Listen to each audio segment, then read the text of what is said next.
బాలయ్య అఖండ 2, power star OG ఈ 2 సినిమాలు September 25న వస్తున్నట్టు ప్రకటించడం తెలిసిందే. దీంతో బాక్సాఫీస్ దగ్గర పోటీ తప్పదా? అదే జరిగితే పరిస్థితి ఎలా ఉంటుందో అనేది ఆసక్తిగా మారింది. అయితే సెప్టెంబర్ 25న అఖండ 2 రావటం లేదని అనౌన్స్ చేశారు. దీంతో ఓజీ సోలోగా వస్తుంది. ఇది పవర్ స్టార్ ఓజీకి ప్లస్ అని చెప్పవచ్చు. అయితే ఈ 2 క్రేజీ సినిమాల మధ్య పోటీ తప్పించింది ఎవరు అనేది ఆసక్తిగా మారింది. ఇంతకీ పోటీ తప్పించింది ఎవరు? పదండి ఓ లుక్ వేద్దాం. Sensational music director SS Thaman పేరు వినిపిస్తుంది. ఈ 2 సినిమాలకు తమనే సంగీతం అందిస్తున్నాడు. అయితే అఖండ 2 సినిమాకు రికార్డింగ్ అవ్వాలంటే ఒక యజ్ఞంలా ఇవ్వాలి, అలాగే ఒక తపస్సులా చేయాలి.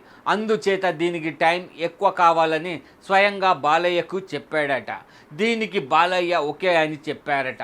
నిర్మాతలకు ఇదే విషయాన్ని చెప్పి పోస్ట్ పోన్ చేయమన్నారు. బోయపాటి కూడా టైం ఎక్కువ దొరకడంతో విఎఫ్ఎక్స్ వర్క్పై ఎక్కువ కాన్సన్ట్రేషన్ చేయడానికి ఉంటుందని ఒకే చెప్పారట.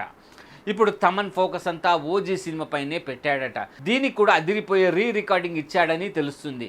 ఈ సినిమా నుంచి ఇప్పటి వరకు 2 పాటలు వచ్చాయి.